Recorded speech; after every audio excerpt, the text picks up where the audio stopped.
Pulling out the coupe at the lot. Told him fuck 12, fuck SWAT. Busting all the bells out the box. I just hit a lick with the box. Had to put the stick in the box. Pour up the whole damn field. I'ma get lazy. I got the mojo. On the evening of November 6, 2021, police in Sandy Springs, Georgia, responded to a chilling emergency call. The call came from inside a quiet townhouse on Summit Springs Drive just before 9 o'clock that night. Within minutes, officers would arrive to a scene that would send shockwaves across 2 states.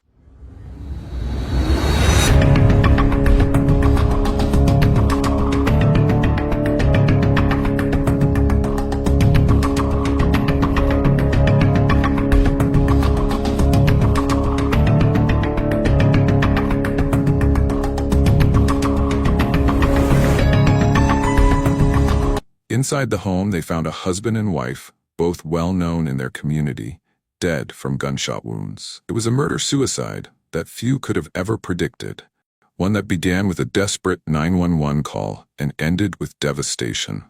If you're just joining us and care about real stories that remind us how fragile life can be, make sure you subscribe to the channel so you never miss these important narratives. To understand what happened that night, we must step back into the lives of the 2 people at the center of this tragedy. Keianna Renee Burns and her husband, Ronnell Dwight Burns. Keianna Burns was 44 years old. She was a mother of 4 children, a successful hairstylist, and a business owner whose influence extended far beyond her St. Louis roots. She built her salon into not just a place of beauty, but a place of mentorship and empowerment for younger women in her industry. Known for her leadership, her warm presence, and her ability to inspire others, Keianna had carved out a legacy in the beauty world that was admired by many. Her friends and clients often spoke of her as someone who lifted others up, even when she was dealing with challenges of her own. Her husband, Ronnell Dwight Burns, was 46. He was a financial advisor affiliated with Primerica Financial Services, a motivational speaker, and a man of ministry. He had built a reputation as a mentor, helping others pursue financial independence and personal growth. He was a father of 4 children, bringing together his family with Keianna's in what many described as a blended home full of ambition, energy, and faith. Together, they appeared to be a true power couple. 8 children between them. Thriving careers. Social media platforms filled with messages of inspiration, success, and perseverance. To many, they seemed to embody the idea of Black excellence: hardworking, entrepreneurial, family-oriented, and faith-driven. In 2020, the couple made a major life decision. They relocated from St. Louis, Missouri to Sandy Springs, Georgia, part of the greater Atlanta metro area. The move wasn't just about a change of scenery. It was strategic. Both saw Atlanta as a place where they could expand their businesses, reach new clients, and elevate their work to another level. For Ronnell, Atlanta offered fertile ground for both financial services and ministry. For Keianna, it represented an opportunity to grow her beauty brand in one of the most culturally vibrant cities in America. But leaving behind St. Louis also meant leaving behind a strong support system.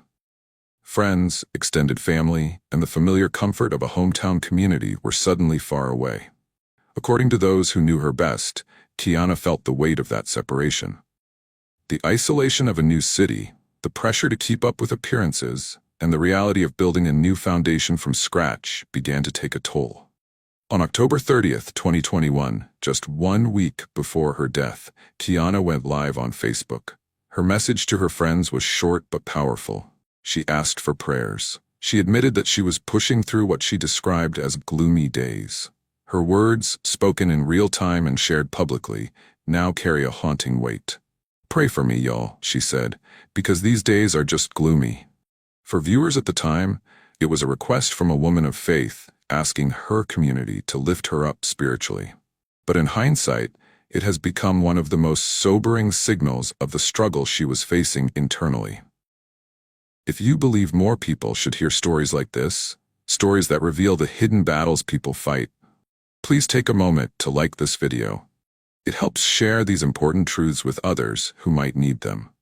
And yet, just days later, Keianna posted a very different video. On November 6th, just hours before the tragedy, she streamed another Facebook Live. This time she was smiling, upbeat, and dancing to music inside her home. To anyone watching, she seemed happy, full of energy, and ready to enjoy the weekend. It is this contrast, the woman who openly admitted she was facing gloomy days one week, and the woman dancing joyfully the next, that captures the complexity of the human spirit. Outwardly, she projected resilience and joy. Inwardly, something else was at play. That evening, November 6th, just before 9 o'clock, police dispatchers received a 911 call. The caller was Keianna. What was said in that call has not been publicly released in full, but what happened next is a matter of official record. Sometime after that call, Keianna retrieved a firearm and shot her husband, Ronnell.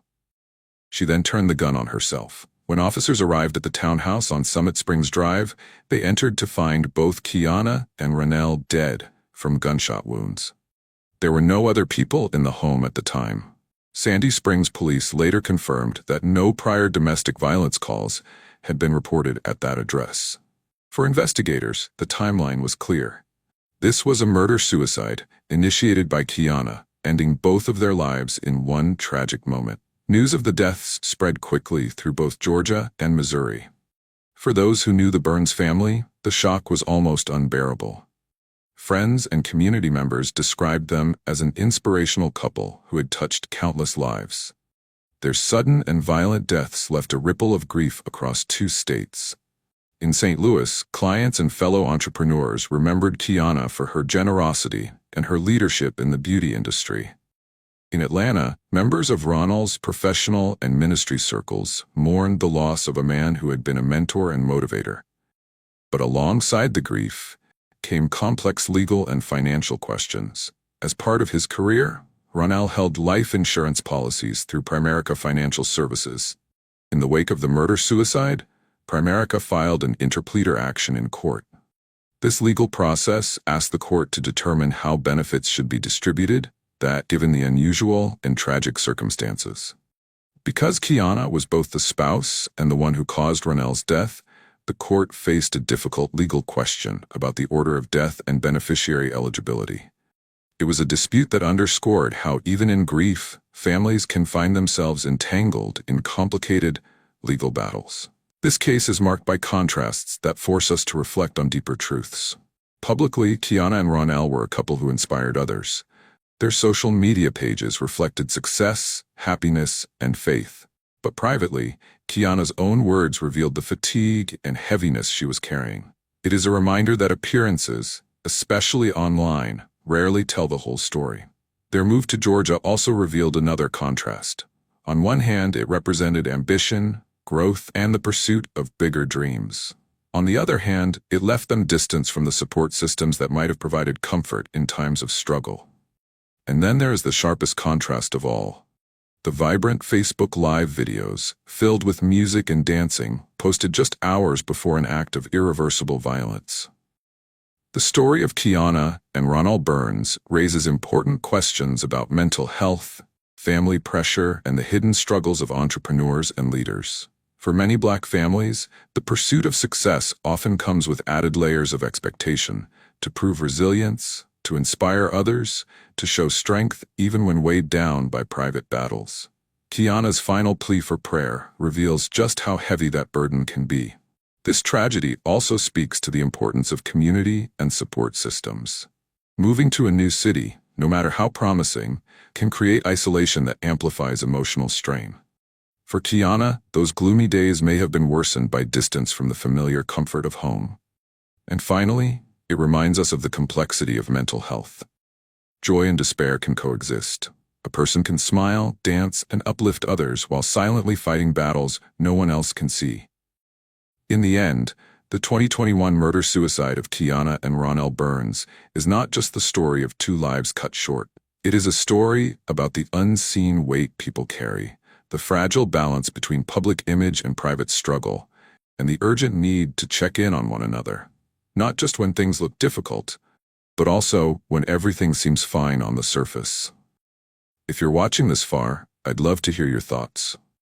Where are you watching from, and what lessons do you take away from this heartbreaking story?